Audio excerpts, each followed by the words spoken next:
कलौ कल्मषनाशाय जाह्नवापतेभ्यो नमो नमः। वाञ्छाकल्पतरुभ्यश्च कृपा सिन्धुभ्य एव च पतितानां पावनेभ्यो वैष्णवेभ्यो नमो नमः।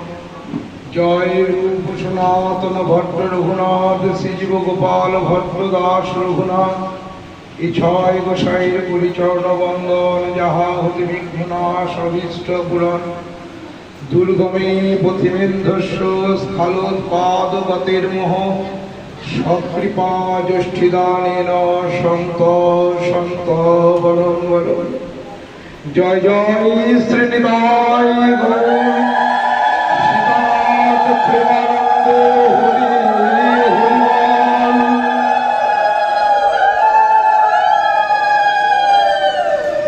খুব সংক্ষিপ্ত সময় শ্রীমন মহাপ্রভুর সপার্ষদ দাদা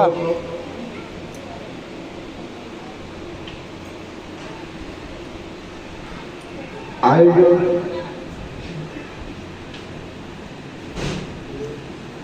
বহু বছর পূর্বে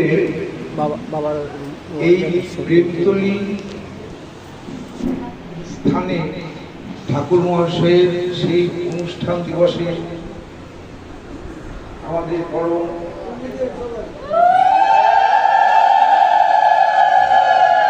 পূজ্য নরোত্তমদার কৃপায় ঠাকুর মহাশয়কে হরিকথা শোনানোর অবসর হয়েছিল। যা হোক, আজকেও তাই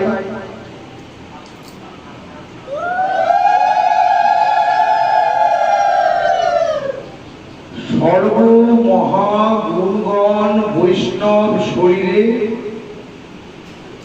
কৃষ্ণ ভক্তের কৃষ্ণের গুণ সকলই সঞ্চারী কলিযুগ পাবন অবতার প্রেম পুরুষোত্তম নদিয়া বিহারী শ্রীমন গৌরাঙ্গ মহাপ্রভুর পরম কৃপা ভাজন নিত্যানন্দ কৃপা ঘনমূর্তি শ্রী শ্রী কৃষ্ণদাস কৈলাস গোস্বামী সাধন তার চৈতন্য চরিতামৃত গ্রন্থরত্নে এই যে কথাটি বললে, এইটুকু একটু আস্বাদনের সৌভাগ্য লাভ করবো।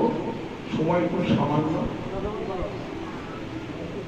সর্বমহাগুণগণ বৈষ্ণব শরীরে আজ ঠাকুর মহাশয় এখানে আবির্ভাব স্থান, আর এই পথেই ঠাকুর মহাশয় গৌর সুন্দরের রাখা সেই প্রেম সম্পত্তি লাভ করলেন। আমরা সবাই জানি কি রকম মনোবৃত্তি, কি রকম মনের স্তর কোন জায়গায় পৌঁছালে গৌর সুন্দর তার জন্য প্রেম রত্ন কোথাও গচ্ছিত রেখে যেতে পারে। এটি একমাত্র তার জীবন চরিত্র আস্বাদনেই পাওয়া যায়, আর কোথাও পাই। বহু পরিকরের মধ্যে কাউকে এইভাবে তিনি কৃপা করেন না। শ্রীধাম বৃন্দাবনে পরম পূজ্যপাদ লোকনাথ গোস্বামী চরণ, তিনি তো আমাদের ঠাকুর মহাশয়ের গুরুদেব। দেখুন, হঠাৎ করেছে নারীর অর্থ দেখছে তুলসী বেদিটা কেমন হয়ে আছে মাটিটা। তখন তো আর এত সুন্দর ব্যবস্থা ছিল না, মাটি দিয়ে তুলসী বেদি নির্মাণ হতো। দেখ কেমন এগুলো টোগুলো হয়ে গেছে বাবা, একটু কি মাটির ব্যবস্থা করে ঠিক করা যায় না রে? ঠাকুর মহাশয় বলছেন, না কথা তো ঠিক বাবা, অবশ্যই করা যায়। তো দেখতো বাবা, একটু মাটি নিয়ে এসে ঠিক করতো। এবার মাটি নিয়ে আসতে বেরোচ্ছেন ঠাকুর মহাশয়। একদিন দুদিন লোকনাথ গোস্বামী চরণ দেখছেন যে কি রে নরোত্তম তো আসে না। 3 দিনের দিন এক ঝুড়ি মাটি নিয়ে এসে উপস্থিত। বাবা, আমি এসছি মাটি নিয়ে। এসছো মাটি নিয়ে? তুমি গেলে 3 দিন আগে, 3 দিন পরে তুমি মাটি নিয়ে আসছো, এই ঘটনা তো বুঝলাম না। এতদিন ছিলে কোথায়? ঠাকুর মহাশয় বলছেন, প্রভু, আমি মাটি খুঁজতে খুঁজতে 84 গোটাটা খুঁজে মাটি খুঁজে পাই না। কেন রে, মাটি পাবি না কেন? এদিকে না হয় একটু আর দূরে যেতে যমুনার পাড়ে, ওখানে তো মাটি ছিল। না প্রভু, আমি যেখানেই গিয়েছি, যেখানে আমার দৃষ্টি নিক্ষেপ হয়েছে, সেখানে দেখি রত্নের ভাণ্ডার, হীরা মণি মাণিক্য সব ছড়ানো, মাটি আমি দেখতে পাই না। তাই মাটি খুঁজতে খুঁজতে আমি আগ্রা চলে যাই, আগ্রা থেকে মাটি নিয়ে এসেছি। লোকনাথ গোস্বামী চরণ বলছেন, আমি এতদিন ধামে আছি, কিন্তু তোর মতো এইভাবে আমার ধাম দর্শন হয়নি। তোর ধাম দর্শন সফল। তারপরে তিনি কিন্তু এই খেতুড়িতে এলেন, বৃন্দাবন থেকে এখানে এলেন। যখন শ্রীগ্রন্থ আস্বাদন করা যায়, তখন দেখা যায় যে উনি লিখছেন, বিষয় ছাড়িয়া যবে সুস্থ হবে মন, তবে হাম হের বসেই মধুর বৃন্দাবন। খেতুড়িতে বসে তো লিখছেন, বৃন্দাবনে তো লেখেন না। তাহলে তাকে যদি বলা যায় যে আপনি এতদিন বৃন্দাবনে ছিলেন, আপনার বৃন্দাবন দর্শন হয় নাই, এখন খেতুড়িতে এসে বলছেন বিষয় ছাড়িয়া, আপনি তো বিষয়ের মধ্যে কোনোদিনই ছিলেন না। বলছেন না, এটা আমাদের জন্য বিজ্ঞাপন দিয়ে গেলেন, বৃন্দাবনে যদি যেতে হয় এমন মনোবৃত্তি নিয়ে যাবে যেন বৃন্দাবনটা সাধারণ স্থান না হয়। আমরা বৃন্দাবনটাকে এখন একটা ঘোরার জায়গা মনে করি, ইচ্ছা হলো টিকিট কেটে বৃন্দাবনে গেলাম। না, যাবার আগে পূর্ব প্রস্তুতি প্রয়োজন। আমি যে শ্রীধাম বৃন্দাবনে যাব, প্রাণেশ্বরীর চরণে গিয়ে পড়বো।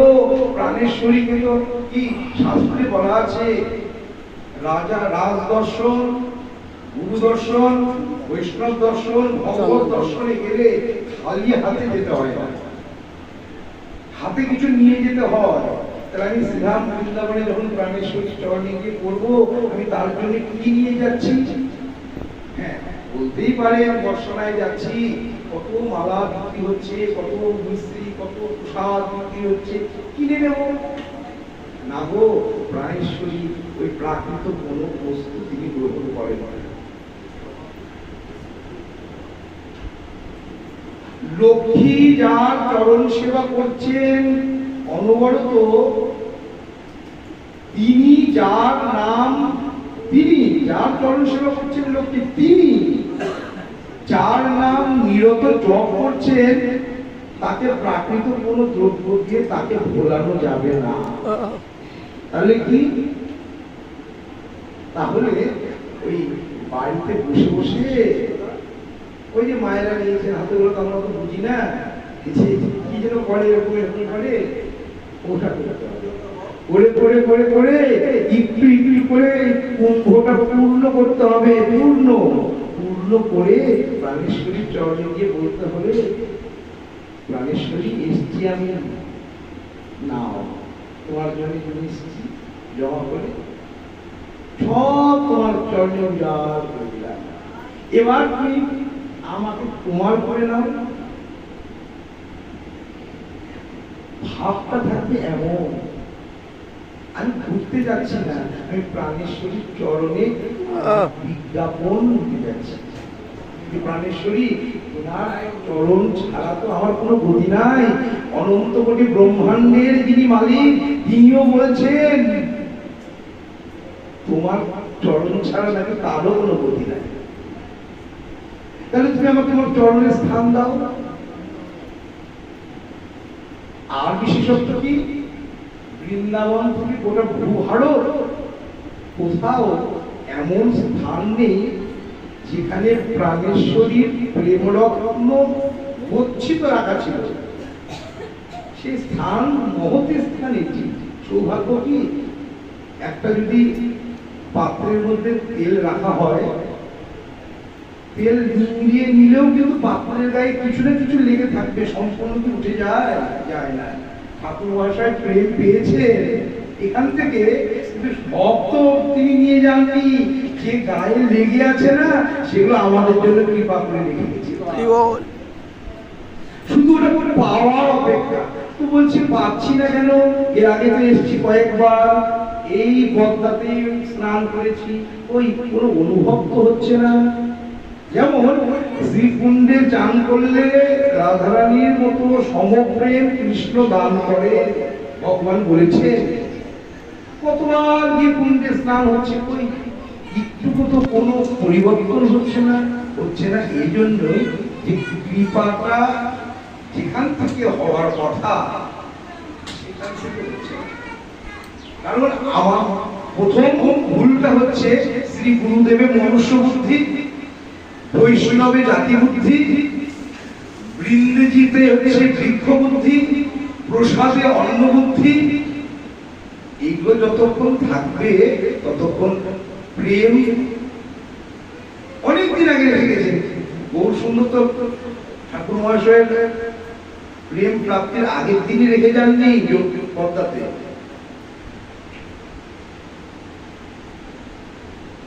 তাহলে এত সময় লাগলো কেন? না, ঠাকুর মশাইকে যোগ্য, কিন্তু নিত্যানন্দ প্রভু দ্বিতীয় কলে বল, তার তো আর প্রেম পাওয়া কি বাকি আছে? তবুও কি বললেন না, সময় নিয়ে দেখালেন, দেখো স্বয়ং আমি হলেও সাধনা করে ওই জায়গায় পৌঁছাতে হবে, এমনি এমনি হবে না।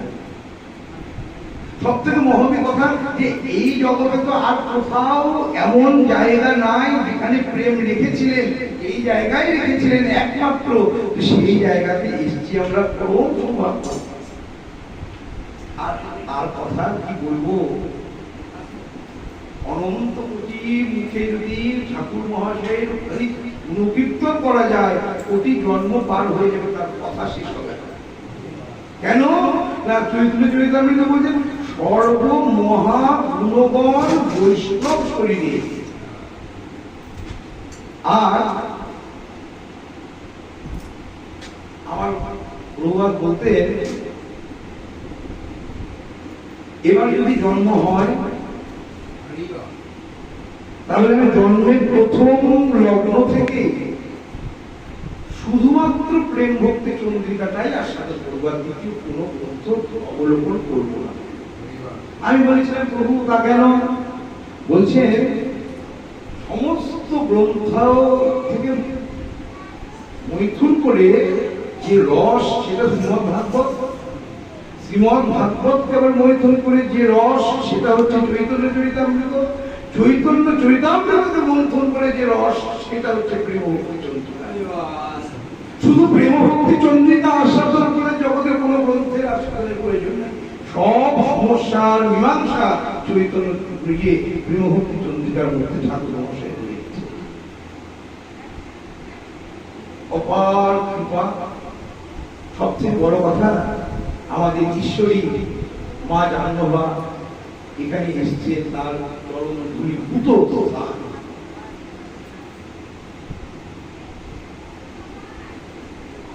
আর কৃষ্ণের সব গুণ যদি তার ভক্তেই বর্তায়, বৈষ্ণব শরীরে বর্তায়, তাহলে ঠাকুর মশাইয়ের শরীরেও তো সেই গুণগুলো আছে। আমি শুধু এটাই দৌড়াই বেড়াই কেন? নিষ্ঠাটা শুধু ঠাকুর মশাইয়ের চরণে যদি রাখা যায়, আর তাকে যদি বলা যায় একবার তাই বলে কাদার সৌভাগ্য দাও ঠাকুর, শুধু একবার তাই বলে কাদার সৌভাগ্য দাও, তিনি যদি এই সৌভাগ্য দেন, আর কিচ্ছুর প্রয়োজন নাই, আর কিচ্ছুর প্রয়োজন নাই। সোজাসুজি পদ্মায় ডেকে বলবে, এই শোন শোন ইতিহাস, কেন অবশিষ্টটা তোর জন্য রেখে গেছে। কিন্তু হয় কি, পরিণাম করি কিন্তু হৃদয় আগ্রহ হয় না। হৃদয় যদি আর্দ্র না হয় তাহলে বুঝতে হবে যে অপরাধ আছে। অপরাধ গুলোর মধ্যে বললাম যে এগুলো মূল, আমরা এখনো বলে থাকি, বলি না এই আমার বাড়ির তুলসী গাছটা পেয়ে গেছে, তো অনেকে বলে, আবার অনেকে মারা গেছেও বলে, মারা গেছে রে একটা তুলসী গাছ নিয়ে এসে দিস তো আমাকে। আহা, যার কাছে প্রার্থনা করি যুগল বিলাস আমাকে দিও বৃন্দাবনে, তাকে যদি গাছ মনে করি তাহলে কৃপাটা পাবো কোন দিক দিয়ে? যে শ্রী গুরুদেব কৃপা করে এই ভক্তি পথে নিয়ে আসলেন, বাবা ভালো আছেন, বাবা আপনার শরীর ভালো তো? বলি না আচরণে আমরা বলি না, শ্রী গুরুদেবের যখন আসলেন বা দেখা হলো, বাবা ভালো আছেন, বাবা শরীর ভালো? আরে বাবা শরীর ভালো বলে চিন্ময় শরীরে কোনো ব্যাধি হয়নি? না না, আমার গুরুদেবের হয়েছিল তো, আমার এখানে এসেছিলেন যখন, কি আমাশা, আমি সেই রাজশাহী থেকে ওষুধ নিয়ে এসেছিলাম। আরে বোকা, আমাশা গুরুদেবের হয় না, ওই অসুস্থ লীলা প্রকাশ করেন আমাদেরকে কৃপা করে যেন আমরা তার সেবা সুখ, সেবা সৌভাগ্য লাভ করতে পারি। তাই তো শ্রী গুরুদেবকে বলা যাবে না যে বাবা ভালো আছেন, গুরুদেবের দর্শন মাত্র তার চরণে বন্ধ করা। কি বলে? যে মন্ত্র বলে গুরুদেবের প্রণাম করতে হয় সেই মন্ত্র বলে, কাহিনীর দরকার নাই। উনি আমার বড় জাগতিক মানুষ না, আমার আত্মীয় কুটুম্ব না, যে তার এই কুশল বিনিময় গুলো সৌজন্যতা প্রকাশ করতে হবে। বৈষ্ণব কে? ও আবার বৈষ্ণব হলো কবে থেকে? ওই তো সেদিনকে মাছ ধরতো জেলা, সেদিনই মাছ ধরতো জেলা, হলো না, অপরাধ হয়ে গেল। বৈষ্ণবের জাতি বুদ্ধি থাকলেও মানতে হবে আমি সর্বনিকৃষ্ট, আমার থেকে নিকৃষ্ট জীব জগতে আর একটা নাই। তাহলে আমি যাতে সবাই বৈষ্ণব, ব্রাহ্মণে যেমন বৈষ্ণব, ওই একদম শূদ্রের সবচেয়ে নিম্ন স্তরে যে আছে সেও বৈষ্ণব। আনন্দের বিষয়টা কি? যারা একদম নিচ স্তরে আছেন, যারা সবচেয়ে নিচু স্তরে, তারা কৃপাটা আগে পাবে। আর আমরা যারা মনে করছি আমি তো অনেক উপরে, আমাদের মনে তো কৃপা আসবে না। এইটুকু সাবধানতা অবলম্বন করলে মনে হয় এই জায়গায় আসাটা সার্থক। নচেত ওই শুধু এসে ওই কমালে একটু আলিঙ্গন করে কমালকেও কষ্ট দেওয়া হয়, আর ঠাকুর মহাশয়কে দণ্ডবোধ করে ঠাকুর মহাশয় মনে মনে ভাবেন বাবারে তুই আগে থেকে আসিস না, এবার করলি করলি আর আসিস না, মনোভাবটা যদি এরকম না হয়। তো ভোগের সময় হয়েছে, তো বেশি প্রসঙ্গ করা যাচ্ছে না। তো যাই হোক, যাতে যদি কৃপা হয় তবে এবার একটু মাসে মাসে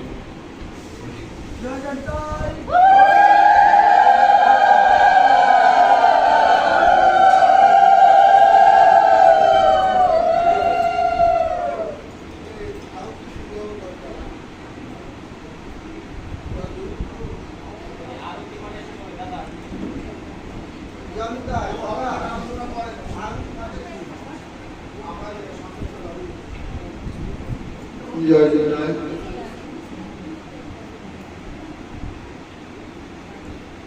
বাবা, এই 10-15 মিনিট 20 মিনিট এরকম।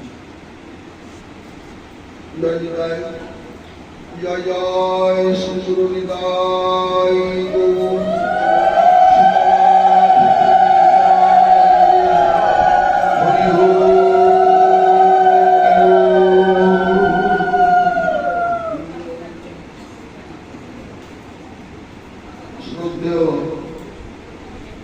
গুরুজির যে কর্তব্য, তা থেকে এক কন্যা নিয়ে ছোট্ট আলোচনায় ব্রতী হই।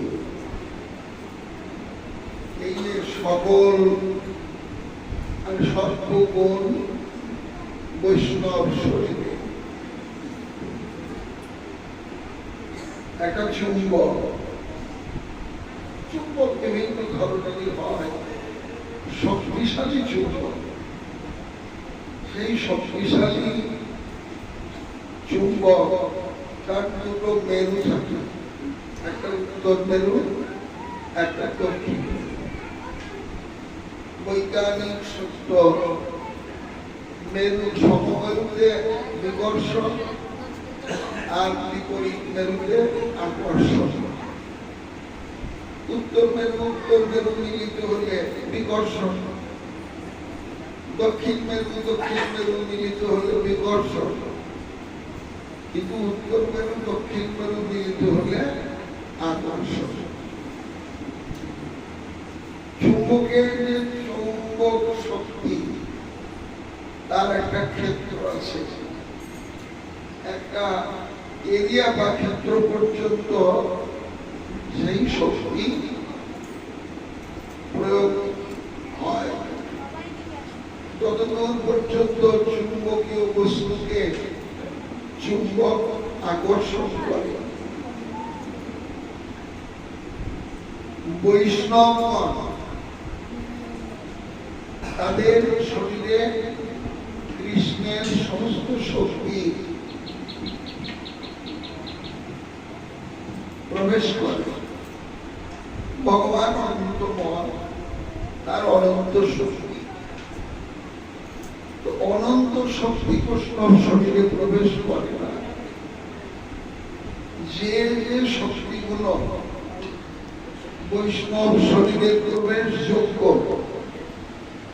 সেই সেই শক্তিগুলো বৈষ্ণব শরীরে প্রবিষ্ট হয়। ভগবান, তার এক নাম কৃষ্ণ। ভাগবতকার বললেন জন কর্ষতি সম কৃষ্ণ। যিনি জগৎ জীবকে তার দিকে অনাদিকাল হতে আকর্ষণ করে চলেছেন, তিনি কৃষ্ণ। চুম্বকের চুম্বক ক্ষেত্র আছে, একটা সীমা পর্যন্ত আকর্ষণ করতে পারে, কিন্তু ভগবান অনন্তময় তো আকর্ষণ শক্তি এই অনন্ত কোটি বিশ্ব ব্রহ্মাণ্ড ব্যাপৃত। তার যে আকর্ষণ ক্ষেত্র তাও অনন্ত। সেই অনন্ত আকর্ষণ শক্তি কণিকা মাত্র বৈষ্ণবে প্রবিষ্ট প্রবেশ করার যোগ্য ততটুকু হয়।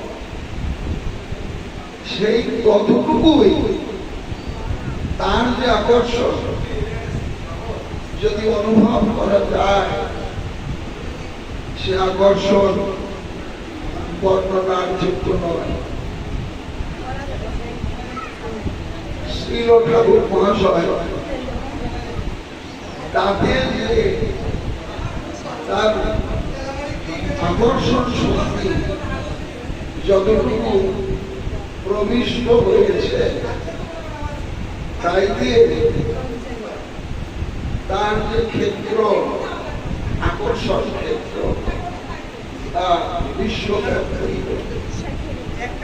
যে আকর্ষণে সবাই ছুটে আসে এই চরিতামৃত বললে মহৎ কৃপা বিনা কোন ভক্তি শুদ্ধ নয়। কৃষ্ণ ভক্তি দূরে রহু, সংসার না হয় ভয়। মহৎ বৈষ্ণব জনকে মহৎ বলে বলেছেন গোস্বামী বাবা। তা মহৎ কৃপা ব্যতীত ভক্তি শুদ্ধ নয়। এখন ছোট কথা, ভক্তি কি আর কিভাবে শুদ্ধ হয়? বস ধাতু থেকে ভক্তি শব্দের মধ্যে ভক্তিময় মল ধাতু সেবায়ার্থে প্রয়োগ করেছে গোস্বামী পাদ। একজন ধনী, ধন আছে ধন, জ্ঞান আছে যার সে জ্ঞানী, পাণ্ডিত্য আছে যার সে পণ্ডিত, বিদ্যা আছে যার সে বিদ্যা, যে অনেক শাস্ত্র জানে সে শাস্ত্রজ্ঞ, যে অনেক তর্ক জানে সে তার্কিক। কিন্তু কাউকে ভক্ত বলা হলো না।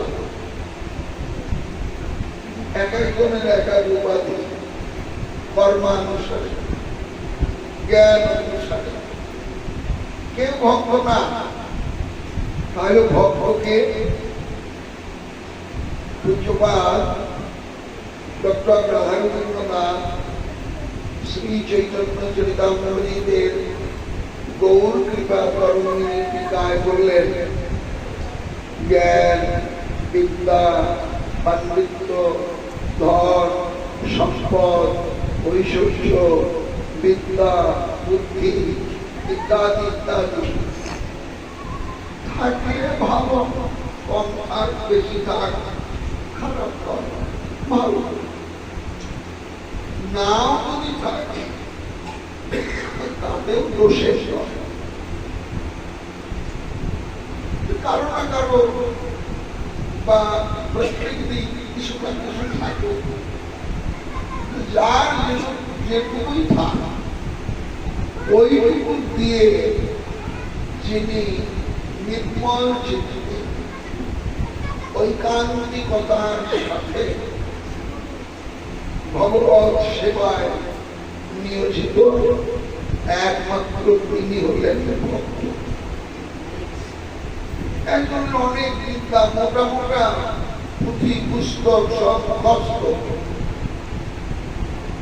কিন্তু ভগবত সেবায় নিয়োজিত নয়।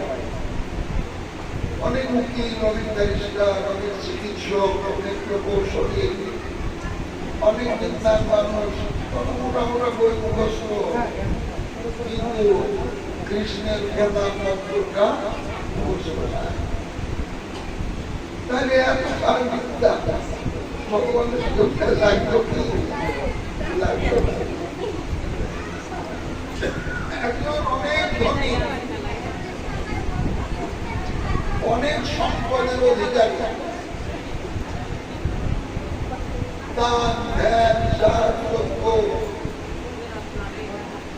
এগুলো করার কোনো প্রয়োজন নাই, ধনের অভাব নাই, এগুলো তো নাই। ভগবানকে, ভগবান আছেন, ভগবান প্রভু, দুই জানা ফল বাজাও তার বাড়িতে ভগবানের কপাল, তাহলে এই ধন ধনী হতে পারে, ভগবত সেবায় লাগে না। আমার একজন ভিখারি দল দুয়ারে ভিক্ষা করেন, দুমুঠো তন্ডুল জামা একটু সিদ্ধ করে, হয়তো চাল চুলা নাই, অর্থাৎ ঘর বাড়ি নাই, আশ্রয় নাই, গাছতলায় পাহাড় খোলার শব্দ ধরে একটু ফুটায়, পাত্র নাই, কলার পাতায় একটু তুলসী জল দিয়ে ভগবানকে নিবেদন করে প্রসাদ গ্রহণ করে, কিছুই নাই, তাহলে তারও সেবা, তিনি ভক্ত। এক কথায়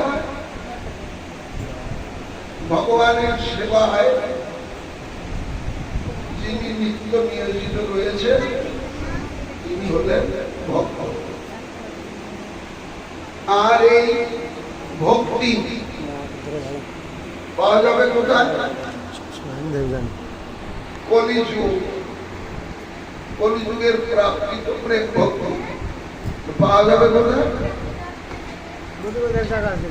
চৈতন্য চরিতামৃতের আদি লীলার চতুর্থ অধ্যায়ে বললে যদি কোথাও প্রেমভক্তি পাও বা কিনে না পাবে কোথায়? ভক্তের কাছে। কারণ আমি ঘোষ মানুষ, আমার কাছে পাতিল কিনতে চাইলে তো আর পাওয়া যাবে না, কুমোরের কাছে কিনতে হবে। আমার কাছে আসলে না, আমি করল হিন্দু ঘর ভক্তি পাওয়া যাবে, প্রেম ভক্তি যার আছে, তিনি তার মহাজনী করেন তার কাছে। আমাদের গৌরীয় বৈষ্ণবগণ তাদের ছোট্ট কথায় সিদ্ধান্ত দিয়েছেন সেই প্রেম ভক্তির মহাজনটাকে বলা হয়ে থাকে। প্রেম ভক্তির মহাজন বলতে এমন কাউকে বোঝায় না, শ্রীল নরোত্তম দাস ঠাকুর মহাশয়কে বুঝিলেন। এই প্রেম ভক্তি লাভের যদি কারণ ইচ্ছা আকাঙ্ক্ষা অনুভূতি থাকে, ভগবান সেবার প্রেরণা অন্তরে জাগে, তাহলে ঠাকুর মশাইয়ের চরণে নিবেদন করলে অকৃপণ করুণা কটাক্ষে তিনি তাকে অবশ্যই যুক্ত করবেন। তা বৈষ্ণব মহৎ কৃপা বিনা ভক্তি শুদ্ধ নয়। এই যে সেবা, যে সেবা করবে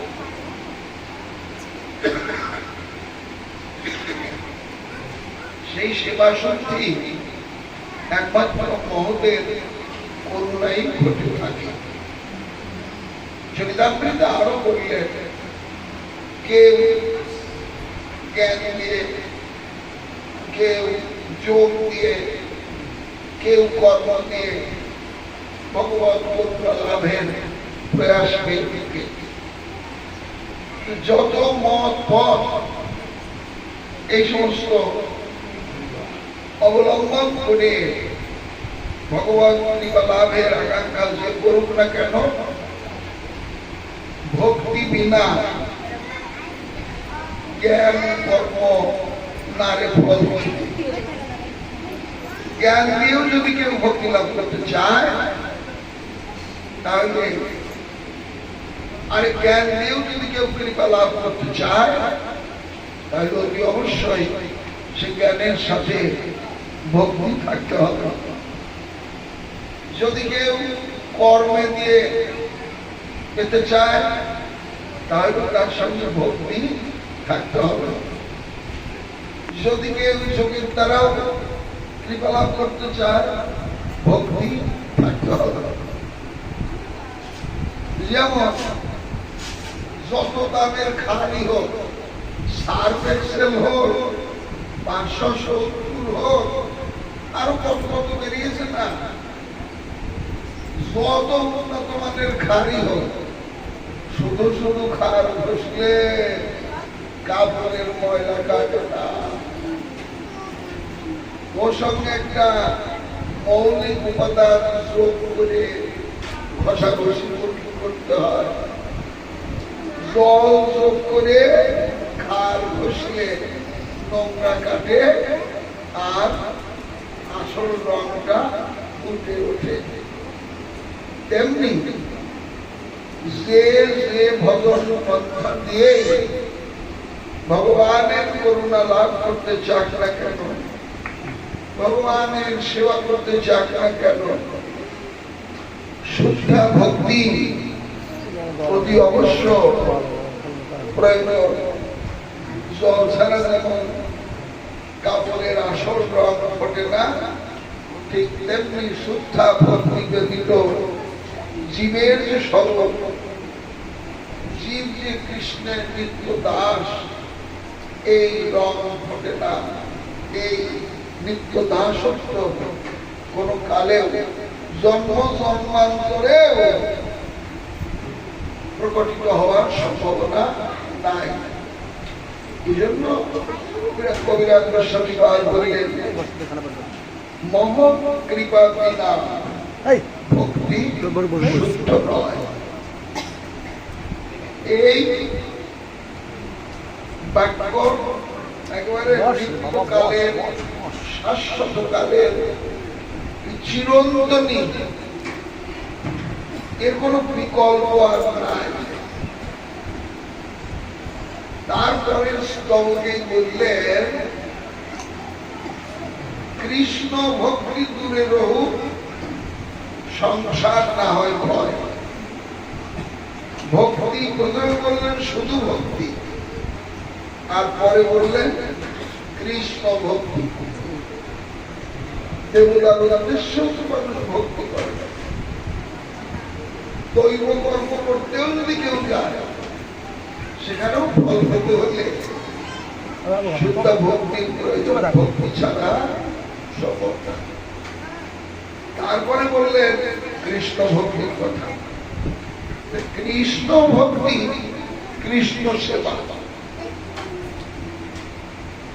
কৃষ্ণ সেবা পেতে হলে প্রয়োজন, শেষের দিকে বললেন সংসার না হয় ক্ষয়।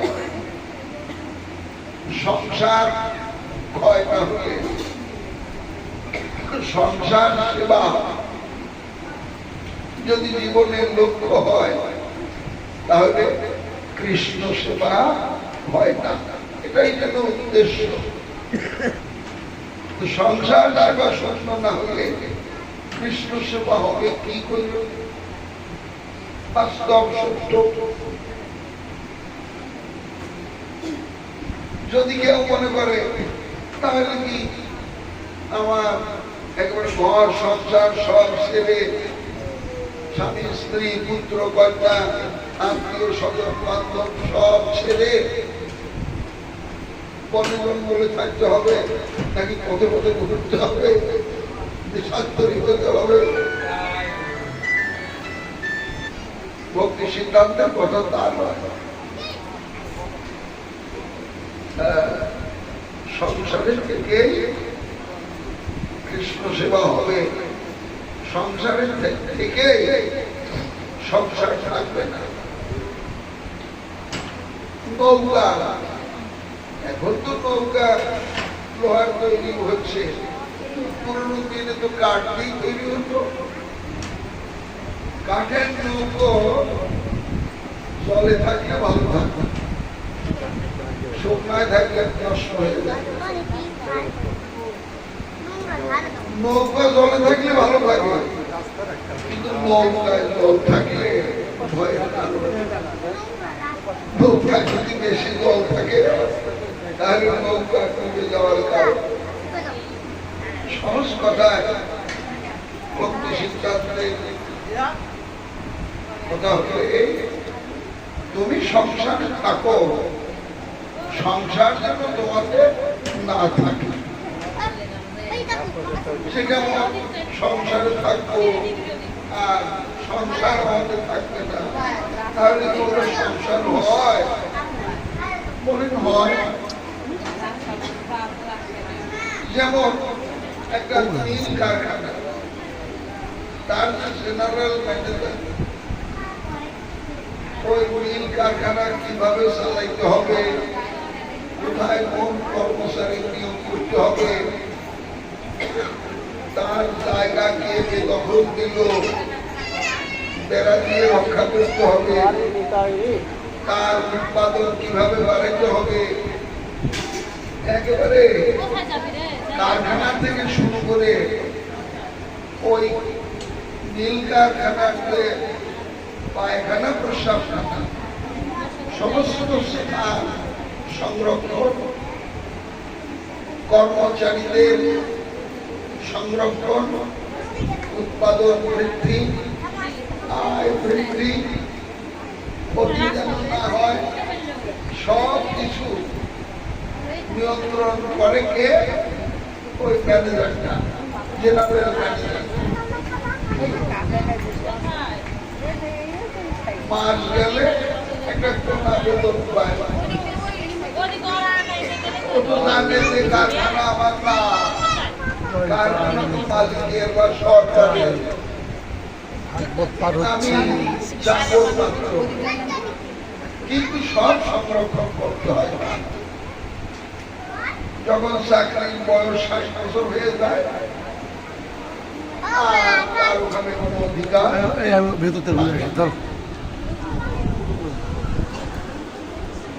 বাড়ির দাসীটা চাকরানিটা মনিবের ছেলেকে নাওয়ায় খাওয়ায় ধোয়ায় সাজায় আদর করে সোহাগ করে ঘুম পাড়ায় শাসন করে সব করে।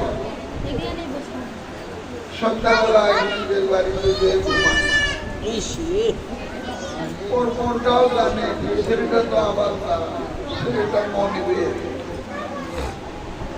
তাই ভক্তি শাস্ত্রকারেরা বলেন এইভাবে সংসার নির্বাহ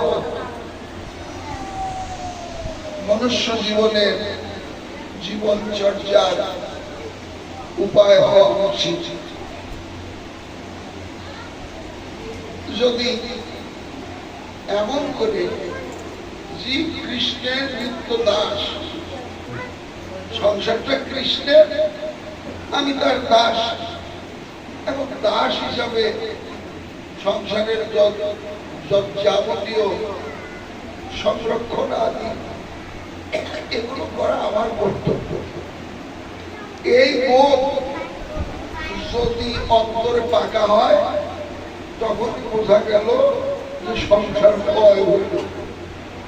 আর এই বোধ যার অন্তরে জাগে তখন শুদ্ধা ভক্তিতে কৃষ্ণ সেবায় নিজেকে নিয়োজিত করে তার মনুষ্য জন্ম সার্থক করতে পারে।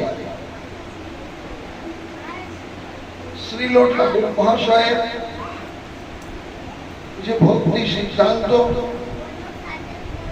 সে সিদ্ধান্তে তিনি বললেন জ্ঞান কাণ্ড কর্মকাণ্ড সকলই বিষের ভাণ্ড, অমৃত বলিয়া যারা খায় কদর্য ভক্ষণ করে, নানা জনি ভ্রমণ করে,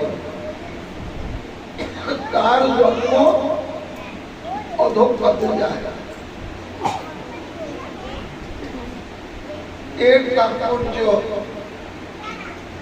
অনন্তদাস বাবাজি মহারাজ প্রেম ভক্তি চন্দ্রিকায় বর্ণনা করেছেন, আলোচনা সাপেক্ষ। এই রকমের ভাবনা অন্তরে জাগতে প্রয়োজন। সংসার কৃষ্ণের, আমি তার দাস মাত্র, দাসের যাবতীয় কর্তব্য আমাকে করতে হবে হচ্ছে কর্মক্ষমতা ফুরালে কেটে পড়তেই হবে।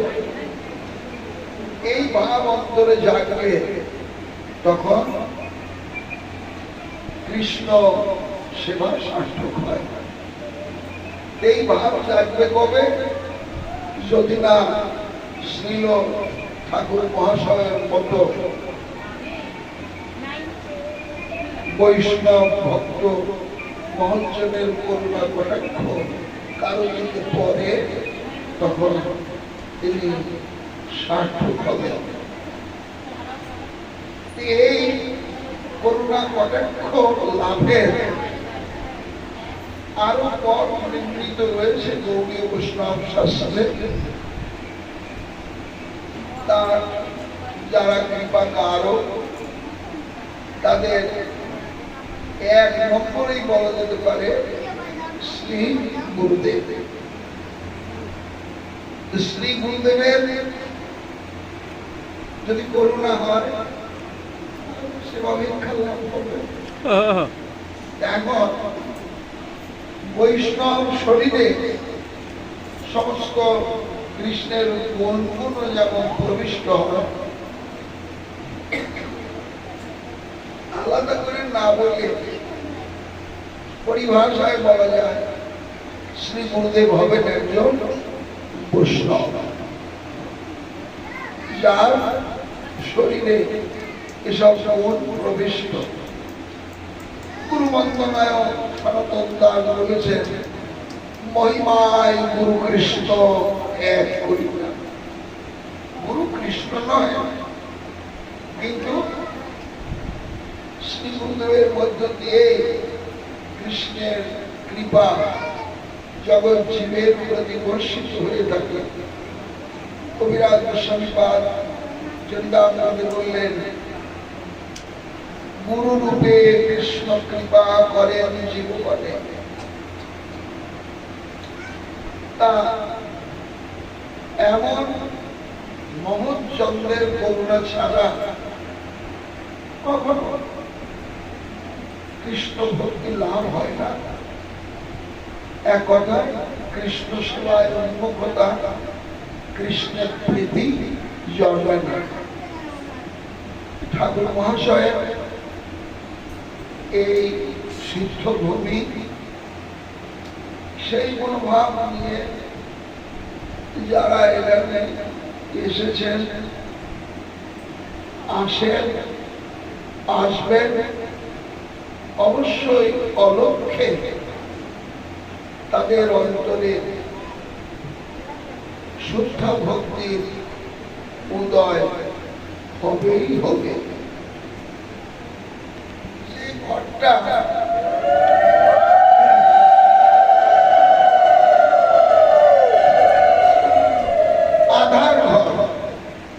আধার ঘরে দরজা জানালা বন্ধ করে দিয়ে যদি আমি বসে থাকি, আমার গায়ে কি বাতাস লাগবে, নাকি ঘরের কিছু দেখতে পাবো? ঘরের মধ্যে আলো প্রবেশেরও পথ নাই, আবার কোনো বাতাস প্রবেশেরও পথ নাই।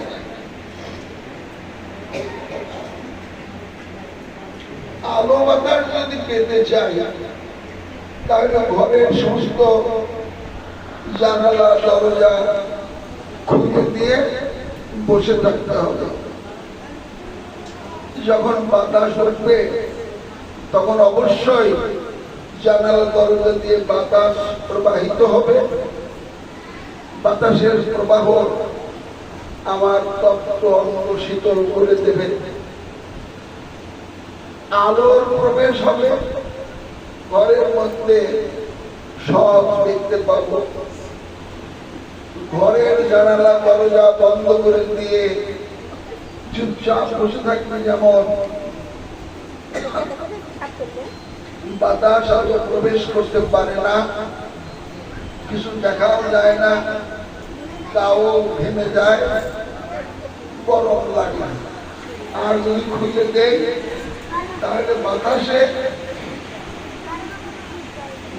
আরে বাতাসও প্রবেশ করবে, আলো প্রবেশ করবে। এই যে জানালার দরজা খুলে দিয়ে ঘরের মধ্যে বসে থাকা, অপেক্ষা করা বাতাসের জন্য আর আলোর জন্য, ঠিক তেমনি করে যদি হৃদয়ের কপাট খুলে দিয়ে বসে থাকি, কখন একটু বাতাস হবে।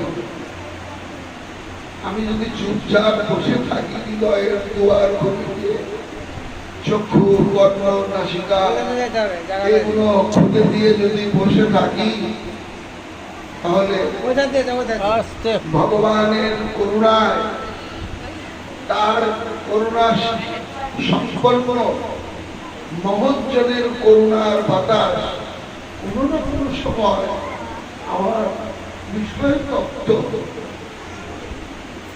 অঙ্গে লাগবে, তখন মনটা শীতল হবে, অঙ্গটা শীতল হবে। আর শ্রী গুরুদেবের ওই জ্ঞানাঞ্জন যদি লাগে, তাহলে আমি কৃষ্ণের নিত্য দাস, কৃষ্ণ আমার প্রভু, আমি তার দাস। দাসের সেবা করা প্রভুর কর্তব্য। তখন গুরুদেবের করুণায় এই জ্ঞানালোকে হৃদয় উদ্ভাসিত হবে। এই মহজ্জনের করুণার বাতাস এবং জ্ঞানালোকে সকলের চিত্ত সমৃদ্ধ হোক ঠাকুর মহাশয়ের চরণে দয়াল নিতাই চাঁদ চরণে এবং পরম করুণার করুণাময় গৌর সুন্দরের চরণে প্রার্থনা জানিয়ে বিশ্রাম নেই, ভোগের সময় হয়ে গেছে। শুধু ভক্তমন্ডলী এটা বলবো, শুধু ভক্তমন্ডলী